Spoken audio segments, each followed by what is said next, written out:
सत्यनारायण कथा के प्रथम अध्याय का प्रथम श्लोक है। इसमें कहा कि एकदा नैमिषारण्ये ऋषिया शौनकादयः, एक समय नैमिषारण्य तीर्थ में शौनक आदि ऋषि पुराणों के ज्ञाता श्री सूत जी से पूछने लगे। क्या क्या शब्द आए हैं? नैमिषारण्य आया है, पौराणिक नाम आया है, सूत आया है। नैमिषारण्य कहां पर है? नैमिषारण्य लखनऊ से सीतापुर की ओर जाते हैं, वहां पर बीच में एक नीमसार नाम का गांव है जिसको आज नैमिषारण्य कहा जाता है। यही नैमिषारण्य तीर्थ है। यहां पर शौनक ऋषि के नेतृत्व में 88,000 ऋषि बैठे हुए हैं, चिंतन कर रहे हैं। और क्या चिंतन का विषय है कि मनुष्यों में हरि भक्ति जा चुकी है, ईश्वर भक्ति का मनुष्यों में लोप हो रहा है और लोग दुख और शोक से पीड़ित हैं। और उनकी वृत्ति कैसी हो गई है? मिश्रित कर्म वाली, सकाम कर्म वाली वृत्ति हो गई है, अशुभ कर्म वाली उनकी वृत्ति हो गई है। तो उनके दुखों का नाश कैसे होवे, उनमें हरि भक्ति किस प्रकार से होवे, इस विजन को लेकर के शौनक आदि 88 ऋषि वहां पर बैठे हुए हैं। और अपने आगे उन्होंने किसको कर रखा है? सूत जी को। और सूत जी के सामने जाकर के उन्होंने ये पूछा। तो नैमिषारण्य ने आपको बता दिया है, लखनऊ से सीतापुर जाएंगे तो नीमशार नाम का गांव है, उसे नैमिषारण्य कहते हैं। अब शौनक ऋषि पर आइए। यहां पर कितने ऋषियों की चर्चा आई है? 88,000। कितने? 88,000। ऋषि दो प्रकार के होते हैं। पहला है मंत्र दृष्टा, दूसरा है शास्त्र पढ़ने वाला। ऋषि और मंत्र दृष्टा रहा, जो समाधि में ईश्वर से साक्षात्कार करके मंत्रों के अर्थों को समझता है, उनको कहते हैं ऋषि। जैसे भरद्वाज, पराशर, विश्वामित्र, अगस्त्य, पुलस्त्य, जमदग्नि, जैमिनी, कणाद, कपिल, ये ऋषि। और दूसरे ऋषि कौन है? स्कॉलर, शोधार्थी, पीएचडी स्कॉलर जिनको कहेंगे, यानी जो शास्त्रों को पढ़ते और पढ़ाते हैं, जिनका वही ध्येय है, यानी जो बुद्धिजीवी है, उनको शास्त्र में क्या कहते हैं? ऋषि। तो 88,000 ऋषि हैं। इसका मतलब क्या है? 88,000 वहां पर शोधार्थी हैं, पीएचडी स्कॉलर हैं, स्टूडेंट हैं। और उनके डीन कौन है? डीन समझ गए ना? डीन, कुलपति कौन है? शौनक।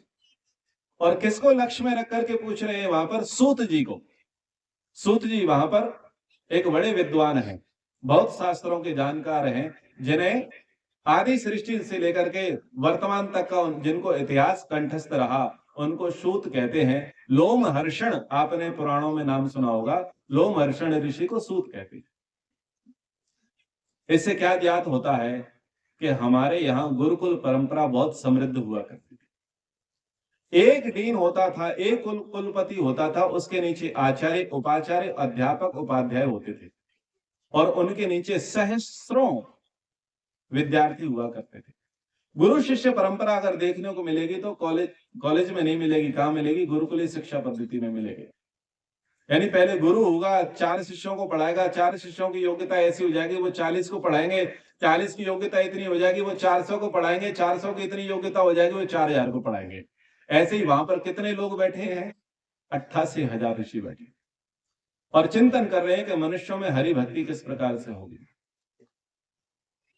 अभी प्रयागराज में क्या होने वाला है? कुंभ। कौन सा? महाकुंभ। कौन सा होने वाला है? महाकुंभ। साधारण कुंभ नहीं है, 144 वर्षों के बाद ये कुंभ होने जा रहा है। आज जो वर्तमान में कुंभ की परंपरा है, ये प्राचीन काल में ऐसी ही थी? नहीं थी ना। ये क्या है? ये कुंभ है। कुंभ को बताता हूं, मनुस्मृति में एक राज्य व्यवस्था दी है। एक धर्मार्य सभा है, दूसरी राजार्य सभा है, तीसरी विद्या सभा है। आप में से चाणक्य सीरियल किसने देखा है? चाणक्य, चंद्र प्रकाश द्विवेदी जी वाला आपने देखा है? इतने लोगों ने देखा है। जिन्होंने नहीं देखा है उनसे निवेदन करता हूं आप देखना। वहां पर एक प्रसंग है, एक राजार्य सभा है, दूसरी विद्यार्य सभा है। विद्यार्य सभा में कौन है? सारे गुरुकुल के आचार्य हैं। और वो किस विषय पर चर्चा कर रहे हैं कि हमारे देश पर संकट आ रहा है, अलक्षेंद्र का आक्रमण हो रहा है और खंड खंड भारत, अखंड भारत कैसा हो रहा है, खंड खंड हो रहा है, और हमारा राजा ध्यान नहीं दे रहा है। तो इस पर चिंतन कौन कर रहा है, गुरुकुलों के आचार्य यानी विद्यालय सभा, जिनका काम क्या है, फिजिकली मेंटली लोगों को सशक्त बनाना, तैयार बनाना। जो बौद्धिक क्रांति का सूत्रधार करने वाले उनको कहते हैं गुरुकुल के आचार्य। और दूसरे कौन है, राजारीय सभा। राजारीय सभा में कौन है, सारा कैबिनेट है, सारा मंत्री परिषद है, जो ये देख रहे हैं कि मेरे राज्य में क्या ठीक है और क्या गलत है। जब ये राजारीय सभा और विद्यालय सभा में कम्युनिकेट नहीं होता, ये एकता के सूत्र में नहीं चलती, या ये समस्या का समाधान नहीं कर पाते, तो धर्मारीय सभा का आयोजन किया जाता है। और हमारे यहाँ अभी दो प्रकार की सभाएं चलती हैं, एक है विधानसभा और दूसरी है लोकसभा। ये जो विधानसभा, जो लोकसभा है, ये राजारीय सभा और धर्मारीय सभा का ही रूप है, और इसका उल्लेख महर्षि मनु जी ने राजनीति शास्त्र के अंतर्गत दिया है। तो धर्मारीय सभा में कौन है, जो अब समाज से रिटायर्ड हो चुके हैं, आज की भाषा में समझिए, जिन्होंने संन्यास ले लिया है, जो भूतपूर्व श्रेष्ठी थे। श्रेष्ठी का मतलब, श्रेष्ठी का मतलब, श्रेष्ठी का मतलब सेठ। श्रेष्ठी संस्कृत शब्द है और उसका तत्सम का तद्भव हुआ, हिंदी के हैं कोई टीचर यहाँ पर, तत्सम का तद्भव हुआ तो श्रेष्ठी को कहने लगे सेठ। सेठ जी यानी वैश्य, यानी व्यापारी, या ना पैसे वाला, ठीक है। तो जो बहुत भूतपूर्व कौन था, सेठ था, जिसने अब व्यापार को छोड़ दिया, परिवार को छोड़ दिया, और जिसने क्या ले लिया है, वो लोग सन्यास। हमारी परंपरा क्या थी, सन्यास की परंपरा, यानी हर कोई व्यक्ति गृहस्थ में जाएगा तो उसे क्या बनना है, बाद में सन्यासी बनना है। भूतपूर्व सेनाध्यक्ष, भूतपूर्व गृह मंत्री, भूतपूर्व विदेश मंत्री, भूतपूर्व वित्त मंत्री, ऐसे समझते चले जाओ, यानी जिन्होंने कार्य किया और बाद में जाकर के जिन्होंने सन्यास ले लिया। भूतपूर्व राजा, भूतपूर्व आचार्य, भूतपूर्व ब्राह्मण, इन लोगों ने क्या लिया बाद में, सन्यास, क्योंकि हमारी परंपरा सन्यास की। और सन्यासी लोग कहां जाते हैं, समाज में जाते हैं, समाज से बाहर जाते हैं, समाज से बाहर जाते हैं। कई श्लोक उठा करके देख लो, क्या लिखा है, गंगा तीरे हिमगिरी शिला बद्ध पद्मासनस्थ, यानी सब समुद्र नदी के किनारे पर जाकर के, सरोवर के किनारे पर जाकर के, सुरम्य वातावरण में जाकर के, एकांत वातावरण में जाकर के क्या कर रहे हैं, समाधि लगा रहे हैं, साधना कर रहे हैं। ये हमारी परंपरा रही। आज कुंभ कहां पर होते हैं, आज भले ही वहां पर आबादी है, पर पहले वहां पर आबादी नहीं थी। आज भी कुंभ उन्हीं नदी के किनारे पर है जहां पहले हुआ करते। ये देखो बात, क्योंकि ऋषियों की परंपरा क्या रही कि वो हमेशा नदियों के किनारे रहते थे, सुरम्य वातावरण में रहते थे, जहां पर पब्लिक ज्यादा नहीं है, एकांत स्थान में रहते थे। तो मैं समझा रहा हूं, विद्यारीय सभा, राजारीय सभा, जब ये दो लोग समस्या का समाधान नहीं कर पाते, तो ये दोनों लोग धर्मारीय सभा के पास, यानी सीनियर सिटीजन्स एसोसिएशन, पकड़ में आ गया शब्द, यानी सन्यासियों के पास जाते हैं और उनसे निवेदन करते हैं कि हमारी समस्या का आप समाधान करिए। तो ना केवल विद्यालय सभा, राजारीय सभा के लोग जाते हैं, अपितु पूरे जनपद के लोग और पूरे द्वीप द्वीपांतर के लोग उस सभा में जाते थे। उसको कहते थे कुंभ। आज भी कुंभ वैसा ही है, बस थोड़ा स्वरूप बदल गया है। आज भी विद्यालय सभा यानी सारे धर्म के जानने वाले, पढ़ने वाले, पंडित पुजारी, ये विद्या सभा के लोग मान लो थोड़ी देर के लिए, ये भी वहां जा रहे हैं। और कुंभ में से कौन आ रहा है सबसे ज्यादा, सन्यासी लोग निकल करके आ रहे हैं, साधु लोग निकल करके आ गए हैं। आज भले ही वो संप्रदायवाद में पड़ गए, लेकिन परंपरा तो वही है। जिन्होंने संसार को छोड़ रखा है वो समाज में नहीं आ सकते, समाज के लोग उनके पास जाते हैं। और फिर समाज के लोग जाते हैं राजारीय सभा। राजा का क्या दायित्व है, व्यवस्था, लॉ एंड ऑर्डर को व्यवस्थित रखना, और फिर वहां पर जाकर के क्या विमर्श करना, समस्या क्या है। इसलिए अर्ध कुंभ, कुंभ और महाकुंभ, यानी 3 वर्ष में, 6 वर्ष में, 12 वर्ष में, ऐसे ऐसे क्रमशः कुंभ होते हैं ना। इनका पर्पस क्या है कि अगर समाज में कोई परेशानी है धार्मिकता को लेकर के, उस परेशानी का हम हल निकाल सकें, उसका एक निपटारा कर सकें। अगर तुमसे नहीं हो सकता है तो हम करके बता दें, क्योंकि हम उसमें सीनियर हैं। और वो संत कैसे हैं, कोई 150 वर्ष का, कोई 200 वर्ष का, कोई 300 वर्ष का, कोई 400 वर्ष का, उनका बहुत अच्छा अपना एक्सपीरियंस है।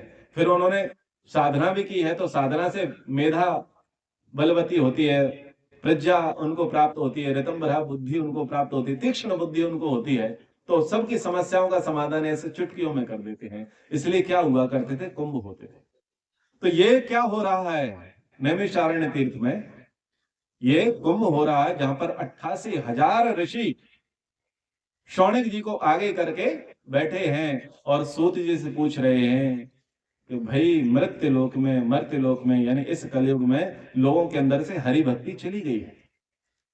लोग क्रोध, मोह और शोक से बहुत व्याप्त हो चुके हैं, मिश्रित कर्म करने वाले हो गए हैं। कैसे कर्म? मिश्रित, यानी थोड़ा पाप थोड़ा पुण्य। पुण्य का मार्ग छोड़ दिया है, शुभ का मार्ग छोड़ दिया है, मिश्रित कर्म वाले हो गए हैं। अब बताओ, कुछ ऐसा विधान निकाले, वृतेन तपसा किंबा प्राप्यते वांछितम फलम तत्सर्वम श्रोतमीक्षामा कथयस्व महामुने। तो उन्होंने कहा कि हम ऐसे व्रत, ऐसे फल, ऐसे प्रसंग को सुनना चाहते हैं जिससे हमारे देश में जो समस्या आई है उस समस्या को आगे न बढ़ने दिया जाए और इसका निपटारा किया जाए। तो सूत जी बोलते हैं कि भाई जो समस्या तुम मेरे पास लेकर के आए हो, ठीक ऐसी समस्या बहुत पहले नारद जी लेकर के आए थे। तो कह रहे हैं, एकदा नारदो योगी परानुग्रह कांक्षया पर्यटन विविध लोकान मृत्यु लोकम अपागता तदो दृष्टा जनान सर्वान नाना क्लेश समन्वितान नाना योनि समुत्पन्नान क्लिष्टमानानि स्वकर्म भी केनोपायेन चेते सा दुख नासो भवेद्रोम इति संचित मनुष्य विष्णु लोकम गतस्तदा। तो नारद जी बहुत सारे लोक लोकांतरों में भ्रमण करने के बाद कहां पर गए हैं? विष्णु लोक, भगवान विष्णु जी के पास गए हैं और क्या समस्या लेकर के गए हैं कि नाना क्लेश समन्वितान, अलग अलग क्लेशों से, दुखों से, कष्टों से लोग पीड़ित हो रहे हैं। आज कोई अपने बच्चे का नाम नारद रखना चाहता है? क्यों नहीं रखना चाहता? बोले जहां शांति हो वहां अशांति फैलाने का काम कौन करता है? बोले नारद करते। ये है हमारे धर्म पर कुठाराघात। आप विचार करके देखो, जिनको आप पूजते हैं उनका चरित्र निष्कलंक नहीं है। आप यदि ब्रह्मा को आदर्श मानते हैं तो उनके विषय में भी गलत बातें हैं, सूर्य को माने तो उनके विषय में गलत बातें हैं, चंद्रमा को माने तो उनके विषय में गलत बातें हैं। फिर आप इंद्र को पकड़ लो तो देवराज इंद्र के विषय में गलत बातें लिखी पड़ी हैं, शिव जी के विषय में, विष्णु जी के विषय में, श्री रामचंद्र जी के विषय में, श्री कृष्ण चंद्र जी के विषय में, देवी के विषय में। हनुमान जी नहीं छोड़े लोगों ने। हनुमान जी छोड़े? हनुमान जी को भी नहीं छोड़ा। कोई भी एक ऋषि जो ख्याति प्राप्त था, अच्छा था, किसी को भी छोड़ा नहीं गया, सबको बिगाड़ा गया। किसने बिगाड़ा? क्यों बिगाड़ा? कभी विचार किया? हम जितनों को भी भगवान मानते हैं उसका कैरेक्टर कहीं ना कहीं बिगाड़ा हुआ। और कहां लिखा है? किसी के दूसरे के ग्रंथों में नहीं लिखा, हमारे पुराण में लिखा है। कभी विचार किया है? ब्रह्मा जी को बता दिया कि अपनी बेटी से विवाह कर लिया सरस्वती से। हनुमान जी का भी पुत्र बता दिया, राम जी को भी उनका कलंक दूषित कर दिया। और कृष्ण जी के तो क्या कहने, सबसे ज्यादा कैरेक्टर किसका बिगाड़ा गया है? कृष्ण जी का बिगाड़ा गया। कारण क्या रहा? वो थे ऐसे? नहीं थे ना। फिर आपने क्या किया? अगरबत्ती लगाई केवल। कोई व्यक्ति अपना प्रोडक्ट लॉन्च करना चाहे किसी मार्केट में तो पहले वो देखता है मार्केट में सप्लाई क्या कर सकते हैं, मार्केट की डिमांड क्या है, मार्केट में कैसे उसका प्रचार कर सकते हैं। बस ये पॉलिसी बताना चाहता हूं। अन्ना हजारे आए, बाबा रामदेव आए तो कांग्रेस के खिलाफ एक माहौल बनाया, तब जाकर के बीजेपी आई, है या ना? तो एक तरीका होता है, अगर आपको अपनी चीज स्थापित करनी है तो जो पहले से स्थापित चीज है उसे बिगाड़ो। जब तक आप उसे नहीं बिगाड़ सकते तब तक आप दूसरी चीज नहीं ला सकते। ये नियम होता है। तो जब विदेशी लोग भारत पर पहले भारत के साथ आक्रमण कोई नहीं करता था। भारत के साथ लोग क्या करते थे? व्यापार करते थे। सारे मसाले कहां से जाते थे? भारत से। सारा रॉ मटेरियल दुनिया को कहां से जाता था? भारत से जाता था। कच्चा माल यहीं से जाता था। विद्या का भंडार यहीं था। लोगों ने सोचा कब तक लेंगे, लूट लो। कब तक धंधा करते रहेंगे, कब तक इनके गुलाम बने रहेंगे, कब तक इनके आश्रित बने रहेंगे। अब हम इनके जैसे बन तो नहीं सकते, इसलिए बेहतर क्या है, हम इनको लूट लें। तो उन्होंने लूटने का खूब प्रयास किया, लेकिन लूट पाए? नहीं लूट पाए। बहुत कुछ लूट ले गए, लेकिन फिर भी हमें लूट पाए क्या? नहीं लूट पाए। फिर भी हमें कमजोर कर पाए क्या? नहीं कर पाए। उन्होंने कहा लूटने से काम नहीं चलेगा, वहीं खूंटा गाड़ना पड़ेगा। यानी उन्हीं के देश में जाकर के अपनी सत्ता जमानी पड़ेगी। कैसे जमाएं? तो बोले सर्च करो, रिसर्च करो, ढूंढो क्या कारण है कि हम सब मिट रहे हैं और ये खड़े हैं। रोम मिट गया, रूस मिट गया, मिस्र मिट गया, यूनान मिट गया, बेबीलोनिया मिट गया। ये बहुत सारी संस्कृतियां हैं, नष्ट हो गई, लेकिन ये संस्कृति बनी हुई है। इस संस्कृति पर हम राज्य कैसे करें? तो उन्होंने सर्च किया कि इनकी रीढ़ की हड्डी, इनकी बैकबोन क्या है? धर्म है। धर्म है इनकी रीढ़ की हड्डी।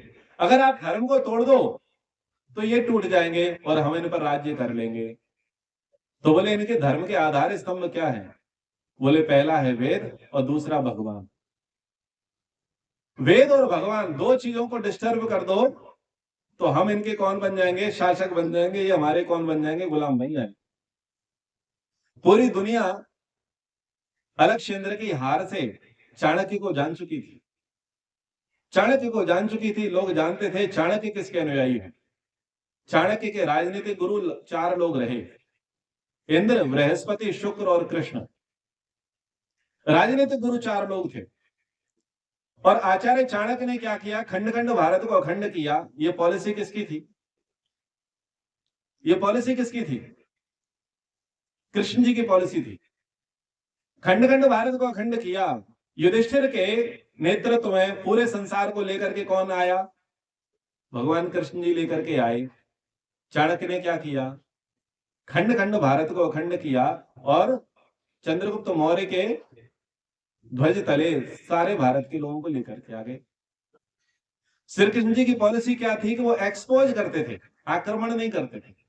अगर कोई गलत व्यक्ति है तो गलत व्यक्ति की गलती को, बुराई को उजागर करते थे, फिर वहां गृह युद्ध ना बने और सिंपैथी मिल जाए। ये काम कृष्ण किसका था? कृष्ण जी का था। उन्होंने किसे एक्सपोज किया था? शिशुपाल। भरी सभा में किसे एक्सपोज किया? अपने भाई शिशुपाल को। उससे लंबे समय से झगड़ा था, मारना था, लेकिन गृह युद्ध ना हो और विरोध ना हो। एक्सपोज किया, उसके दोष उस सबके सामने रखे और उसको मार दिया। धनानंद के दोष एक्सपोज किसने किए? बहुत सारे जनपदों के राजाओं के दोष एक्सपोज किसने किए? चाणक्य ने किए। और गृह युद्ध की स्थिति नहीं बनी, उनको हटा दिया गया और अच्छे व्यक्ति को शासक बना दिया। तो पूरी दुनिया चाणक्य की इस कला से प्रभावित थी। बोले चाणक्य का इंस्पिरेशन करने वाला कौन था? चाणक्य की इंस्पिरेशन कौन थी? बोले कृष्ण थे। तो सबसे पहले कृष्ण पर कुठाराघात किया है हमारे इतिहास में। कृष्ण की पॉलिसी को सबसे ज्यादा नेग्लेक्ट किया गया, उनको डाउन किया गया है और उनके ऐसे कैरेक्टर को प्रमोट किया गया जो कैरेक्टर उन्होंने कभी नहीं किया। ऐसे ही हमारे जितने भी रोल मॉडल्स रहे, रोल मॉडल्स अंग्रेजी शब्द का प्रयोग कर रहा हूं, रोल मॉडल्स, आदर्श, जिनको हम भगवान मानते हैं, देव मानते हैं, उन सब के चरित्र को धीरे धीरे धूमिल किया गया। और वेद को क्या कहा? ये गडरियों के गीत हैं, इसमें जादू टोने टोटके। ये तरीका होता है कि अगर किसी देश को हमें नष्ट करना है, किसी कल्चर को नष्ट करना है, तो उसके विषय में पहले क्या फैला दो? भ्रांति फैला दो। जब हे स्थिति हो जाएगी तो आप अपनी नई चीजों को वहां प्रमोट करने लग जाओगे। ऐसे देश में ये घोटाले बढ़े और हम सोच भी नहीं पाए कि हमारे साथ क्या हो रहा है। और अब भी नहीं सोच पा रहे, नए नए भगवान पैदा हो रहे हैं, तब भी पीछे भाग रहे हैं। वो तो वो पुराना काल था, ये तो नया स्थिति है। अरे पता है भाई, कोई इतिहास नहीं है, नए नए भगवान पैदा हो रहे हैं और हम मानते चले जा रहे हैं। ये हमारा लोभ, ये हमारा मोह। तो ऐसे ही किसका कैरेक्टर बिगाड़ रखा है? बोलो, देवर्षि नारद का। अरे विद्वानों के मंत्री, विद्वानों के नेता, कोई मूर्ख हो सकता है क्या? देवताओं के सूचना प्रसारण मंत्री हैं देवर्षि नारद। और कितनी योग्यता वाले हैं?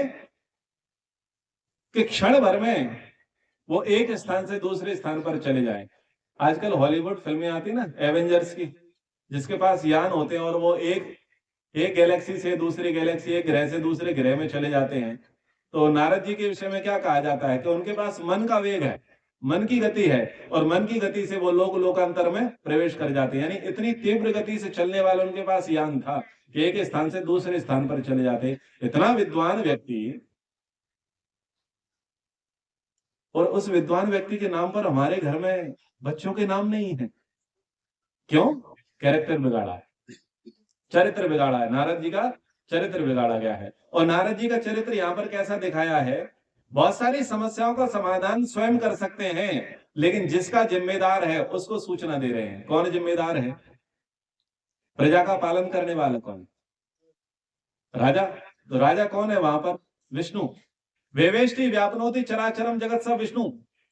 जो कण कण में व्याप्त है उसको क्या कहते हैं? विष्णु। तो विष्णु जी के पास जाते हैं, बोले भाई तुम्हारी राजधानी में, तुम्हारी कॉन्स्टिट्यूएंसी में ऐसा हो रहा है। नारद जयंती सब पत्रकार बंधु पूरे भारत में धूमधाम से मनाते हैं, क्योंकि सब जानते हैं कि आदि पत्रकार कौन है? नारद जी।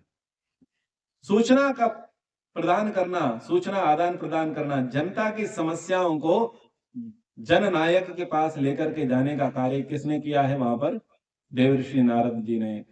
चाहते तो स्वयं समस्या का समाधान दे सकते थे। तो विष्णु जी के पास गए और कहा कि भगवान, आपकी कॉन्स्टिट्यूएंसी में, आपके लोकसभा क्षेत्र में, आपके विधानसभा क्षेत्र में लोगों को ऐसी ऐसी परेशानी है, बताओ आपने क्या योजना चलाई। ये पत्रकार का धर्म है कि वो जनता के बीच जाए, जनता की समस्या को समझे, और जनता का जो प्रतिनिधि है जिसको जनता ने चुना है उसके सामने वो तीखे सवाल करे और उनसे पूछे कि आप उनके लिए क्या विकल्प लेकर के आए हैं, क्या योजना लेकर के आए हैं, क्या उपाय लेकर के आए हैं।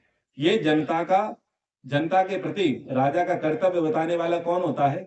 पत्रकार होता है। इस धर्म को निभाने वाले कौन है? नारद। लेकिन कैरेक्टर बिगाड़ दिया, बोले जहां शांति हो वहां अशांति फैलाने वाले, जहां लड़ाई ना हो वहां पर लड़ाई कराने वाले बोले कौन है? नारद। हमारा कर्तव्य है कि हम अपने पूर्वजों के चरित्रों को सही तरीके से प्रस्तुत करें, तभी हम भक्त कहे जाएंगे, तभी हम सनातन धर्मी कहे जाएंगे, तभी हम हिंदू कहे जाएंगे, कि जब हम अपने पूर्वजों पर लगे लांछनों को ठीक कर सकें। पुत्र वही है जो पिता के कलंक को मिटाए। बताओ, नारद हमारे पिता हैं या नहीं? राम हमारे पिता है या नहीं? कृष्ण है या नहीं? शिव ब्रह्मा विष्णु है या नहीं? देवी हमारी माँ है या नहीं? हम उनकी संतान है या नहीं है? हमारा धर्म क्या है? हमारा धर्म यह है कि हम अपने पिताओं पर, अपने माताओं पर जो आरोप लगे या जो कलंक लगा है, हम उसको हटाएं, उसे मिटाएं। ये हमारा धर्म है, हमारा कर्तव्य कर्म है। रात श्याम सपने में आए, दहिया पी गए। बोल दो आगे। जो ऐसा बोले इसको मुंह पकड़ लो तुरंत। कब आए तेरे सपने में? फालतू में नाम क्यों बिगाड़ता है? फालतू में कलंक क्यों लगाता है? कहां लिखा है? किसके सपने में आए? कब दहिया पिया? देखो, बहिष्कार करना पड़ेगा, एग्रेसिव बनना पड़ेगा। इस्लाम पर कोई टिप्पणी करके बता दे, है किसी की मजाल कि इस्लाम पर टिप्पणी कर दे? ईसाइयत पर टिप्पणी करके बता दे। पर सारा ज्ञान कहां दिया जाएगा? हमको दिया जाएगा। क्यों? हम देने दे रहे हैं। दूसरे लोग बदनाम नहीं कर रहे, बदनाम हम करने दे रहे हैं। बीड़ी पर लक्ष्मी जी का कैलेंडर। समस्या हमारी है कि हम जिनको भगवान मानते हैं, जिनको पूजते हैं, उनके चरित्र को बिगाड़ने के लिए महाराज दूसरा व्यक्ति जिम्मेदार नहीं है, बिगड़वाने में हम ही सबसे पहले हैं। बेटे का नाम कृष्ण तो ठीक रख देंगे, राम क्यों नहीं रखते? बोलो। क्योंकि हमारा विचार बेकार। आप में से कईयों के बच्चे, नाती पोतियों के नाम किस पर होंगे? किस पर होंगे? कृष्ण जी पर होंगे। राम पर है क्या? नहीं। क्यों? राम मतलब मर्यादा, राम मतलब अनुशासन, राम मतलब धर्म। और तुम क्या नहीं चाहते? धर्म नहीं चाहते, मर्यादा नहीं चाहते, अनुशासन नहीं चाहते। बोले कृष्ण जी ने सारे काम किए, हमारा बेटा सारे काम करेगा। लड़की छेड़े कोई बात नहीं, चोरी करे कोई बात नहीं, झूठ बोले कोई बात नहीं। बोले भगवान करते थे, इसलिए लाला का नाम कन्हैया, कृष्णा, कान्हा, कृष्ण, गोपाल, मतलब बच्चों के नाम ये रखने के लिए तैयार हैं, लेकिन राम रखने के लिए तैयार है। विचारणीय बात। यानी हम क्या चाहते हैं? क्या हम सुधरना चाहते हैं? हम सुधरना नहीं चाहते। और कोई हमें सुधारने की बात करे तो बोले तेरा गला पहले कटेगा। शंकराचार्य जी का गला काटने वाले कोई दूसरे नहीं थे, चाणक्य को मरवाने वाले कोई दूसरे नहीं थे, शिवाजी को हराने वाले कोई दूसरे नहीं थे, महाराणा प्रताप को मुंह की खिलाने वाले कोई दूसरे नहीं थे, और तात्या टोपे रानी लक्ष्मीबाई को मरवाने वाले कोई दूसरे नहीं थे, दयानंद को जहर खिलाने वाले कोई दूसरे नहीं थे, अपने ही लोग थे। हमारी ये समस्या है कि कोई अगर हमें जगाने का प्रयास करे तो हम उसे जगा देते, हम उसे सुला देते। हमारी प्रकृति बंदर की है, हम हैं तो हनुमान, लेकिन प्रकृति कौन सी हमारी? बंदर की है। लोग जामवंत बन के आते हैं और हमें जगाते हैं, पर हम हनुमान वाला काम ना करके हम कौन सा काम करते हैं? बंदरों वाला काम करते हैं। बंदरों वाला काम मतलब एक चिड़िया एक बंदर दोनों ही एक पेड़ पर बैठे हैं और बारिश हो रही है। चिड़िया ने बड़ी विनम्रता से पूछा, बंदर भैया थोड़ी कमी है, लेकिन पूरे कैसे लगते हो? मनुष्यों के जैसे लगते हो। देखो हमको गर्मियों में गर्मी नहीं लगती, सर्दियों में सर्दी नहीं लगती, बरसात में हम पानी से नहीं मार खाते, क्योंकि हमारे नन्हे मुन्ने हाथ है और हमने घर बना लिया। तुम्हारा तो हृदय भी मनुष्य के जैसा, हाथ भी मनुष्यों के जैसे, और तुमने अभी तक घर नहीं बना पाया। दुर्भाग्य की बात है। बंदर ने कहा ज्यादा ज्ञान बांट रही है, और हाथ घुमाया और घोंसला उड़ा दिया। ये हमारी हिंदू जाति की ये समस्या है। अगर कोई व्यक्ति हिंदुओं के पक्ष में बोले, उनको जगाने की बात करे, तो ये जामवंत जैसा सत्कार नहीं करते, ये हनुमान जैसा व्यवहार नहीं करते, ये बंदर जैसा व्यवहार करते हैं और घोंसले को दूसरे को तोड़ने के लिए तैयार हो जाते हैं। ये इतिहास है कि उन्होंने शंकराचार्य को नहीं छोड़ा, उन्होंने दयानंद को नहीं छोड़ा। ये बड़ी समस्या है। और हम क्या मानते हैं कि हम भक्त हैं? कैसे भक्त हो सकते? हमारा धर्म है कि हम अपने पूर्वजों पर लगे हुए आरोप को, प्रत्यारोप को, कलंकों को, लांछनों को हटाएं, मिटाएं, समझें और दूसरे को ऐसा करने से रोकें। अगर हम ऐसा कर पाते हैं तो वास्तविक रूप से हम धार्मिक लोग हैं, धर्म के प्रति निष्ठावान लोग हैं। बस हम तो केवल भगवान को इसलिए पूजते हैं ताकि हमारा काम चल जाए, बाकी भगवान से हमारा कोई लेना देना, ये हमारी निष्ठा की स्थिति है।